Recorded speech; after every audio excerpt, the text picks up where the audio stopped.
What's good, YouTube? It's your girl Ace, and I'm back at it again. As y'all can see, I'm on my porch right now. I got my own balcony, you dig? I got my own balcony. I'm out here, I'm chilling in the hill figure, you dig?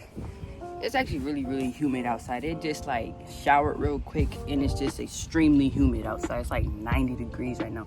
But besides the point, everybody. So today I want to come out here and talk about how if you are 18 years old, how you could buy you a home. So how you could buy you a home. I'm talking about a whole house.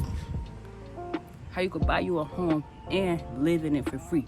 Let's go. So the first thing that you would do is find a steady source of income, okay? This could be a job. This could be selling products, services, making content, you know, if you're an entrepreneur, if you're a rapper, anything that you want to do. You just got to be making money from it every month. Like, you can't just be, you know, making $100 or $1,000 this month and, you know, $500 the next month. You know what I'm saying? Need to be steady, and it be a steady source of income. So that's the first thing that you want to do, right? So go ahead and find you a little job. There's nothing wrong with a job, especially when you're starting out. It's nothing better than to get a job, to gain some experience, to get around more people. Step 2, you need to know your area.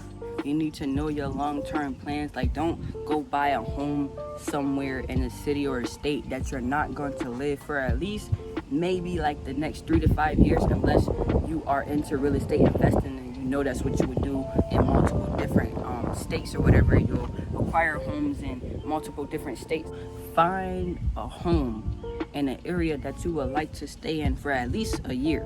You don't want to get a home and, you know, buy it and be stuck there for years on top of years if that's not really where you want to live. Like, if you know you about to buy a house in the hood and you gone rent out one half and you stay in the other one, what are you putting yourself into? You know what I'm saying? So make sure that you choose an area and a demographic that is fit for you and that is fit for your career. If you know that you're gonna want to move to Atlanta to be a hairstylist, don't buy a home in your hometown unless it's Atlanta. You know, it gotta make sense. So, you know, make sure that your priorities is straight, right? Step number 3 is to get your credit right. Get your credit right. You could do this in many multiple ways. I have videos about it, and if you want to know anything, I would just say to make sure that you are using your credit cards correctly. Sign up for some primary sites and buy a trade line when you're about, like a few weeks before you're about to buy a home. I will go ahead and add a trade line to my credit. And what a trade line does is, say somebody who has a great credit score. They got a 750 credit score and they got $1 million worth of credit, right? If they put you on their trade line, you're gonna get all of their history, and they had their credit for over 15 years, right?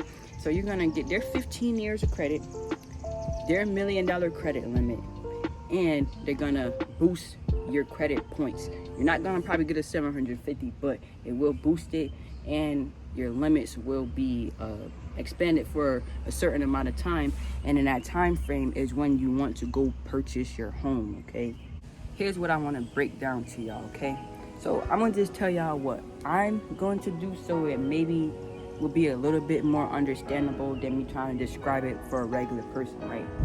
So I live in upstate New York, and I turn 18 next year. So what I would do next year is start building my credit immediately.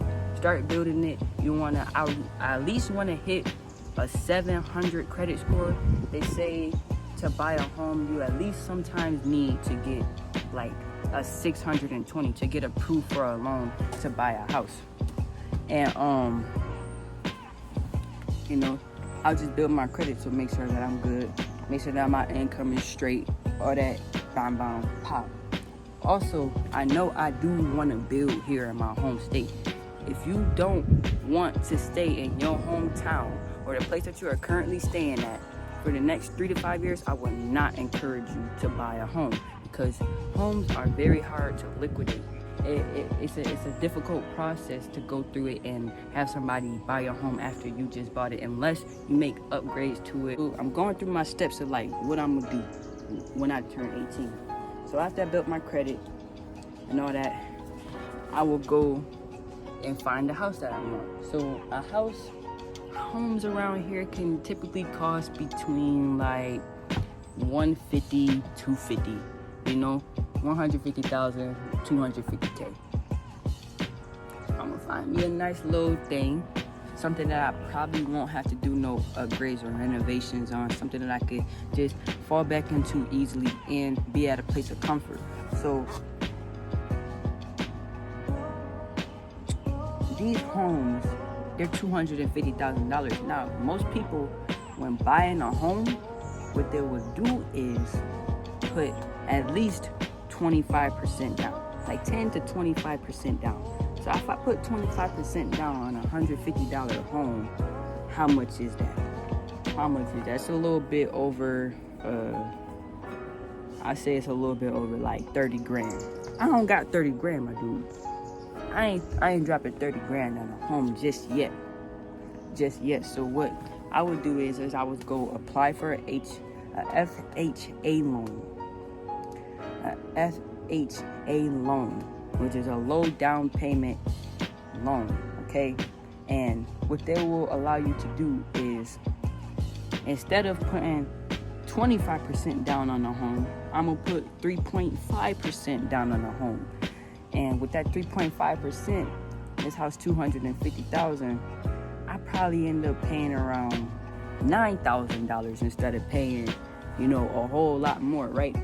And $9,000 may seem like a lot to people, but there are grants and there are ways that you can have this money, that you can get this money granted to you, so that you can purchase the home without any money out of pocket. That's why I say credit is so important, because credit just shows that you are reliable, that you are trustworthy toward the banks and towards lenders. When you want to borrow money from them, it will show them that you can pay it back on time and in full amounts. You know what I'm saying? So I would just build my credit and then let everything else take care of itself. Me personally, you know, my pockets would be straight by the time I'm ready to buy a home. So I would put down the 3.5% without needing help from grants or other people's lending money. But you know, that's the finesse. So here's the second part of the finesse, okay? Buying a duplex home, okay? I wouldn't just buy no one single family home. And if I did, here's how I would finesse. If I brought a single family home, right, what I would do is, for however many rooms, if I guess I stayed in one room, the other 2 rooms are rented out to cover all my mortgage costs. So you know, when you buy a house and you don't pay for it full in cash, you got a mortgage. That's what you pay every single month. Instead of me paying the rent, what I could do is have one student. This could be up by the university, this could be in a high traffic area, or I could just have a really nice home with nice rooms and available space and make it, you know, more of a luxury for people to stay in, right? So I do that, and I could charge them $450 to stay in each room. So now I'm paying for no rent, and rent out that extra room. Once I leave, I can do that for another $450, and then now I'm making profit, right? And the same thing with a 2-family home.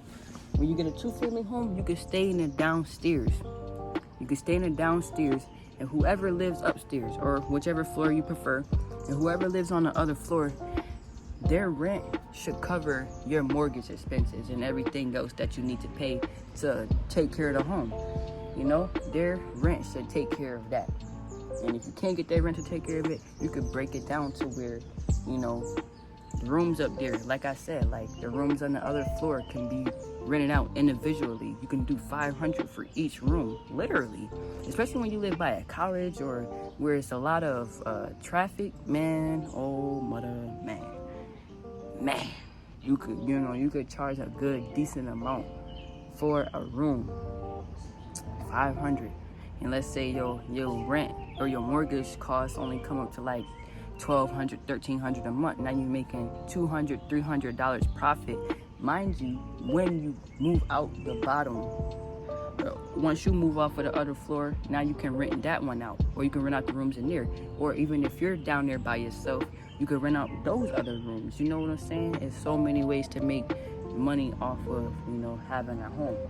Let's say, you know, you end up close to paying off the home, or you did pay off the home after a few years, and you say, you know, I'm ready to move on to newer and better property, a property that's gonna bring me even more money, or that's less work to handle, right? So now you could just sell that. If you did upgrades to the property, you could sell it for even more than you bought it for.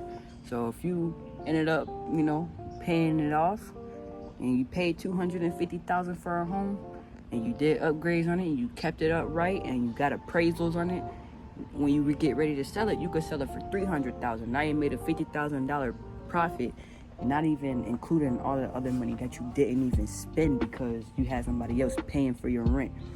You know what I'm saying? So I hope that y'all took away the message that I was trying to give in this video. I hope I made it clear and simple, easy to understand. If you ain't listening, you know, you're just gonna be lost behind in the race, because I'm telling you, me and mine, we're gonna close this wealth gap, man. We're gonna bring together that wealth bridge, you know. I'm just tired of seeing, you know, going out my house and just seeing torn down, distressed homes. Look, that's an abandoned house right there. That's an abandoned house right there, and at any moment that house can fall down.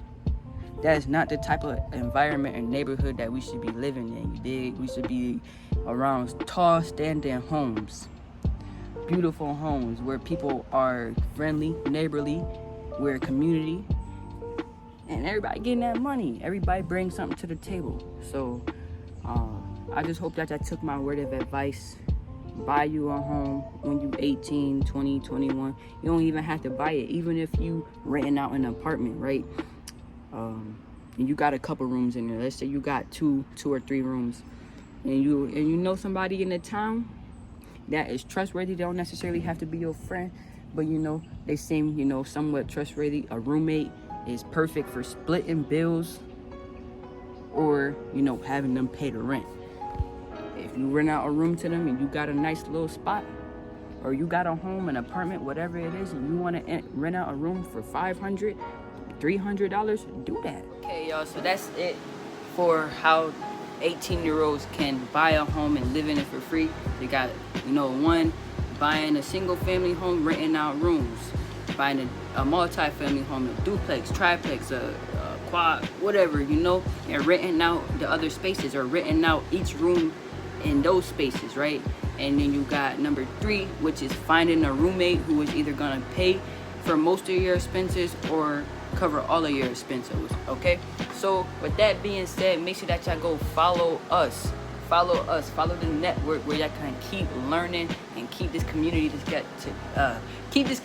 together on Build Your Value Networks. It's on Instagram, on IG. I know you got IG. Type in BYV Networks, okay? And go follow us. If you want to follow my personal, you know, hold on, let me. That ain't work. You dig? If you want to go follow the personal, follow me at Ace Bondo with 2 O's on IG. You dig? I appreciate the support. Like, comment, subscribe. Let me know if you're gonna buy you a home. Most important thing about this is to buy a home when you're ready. You know, don't let me talk you into buying a home when you're 18 if you're not ready.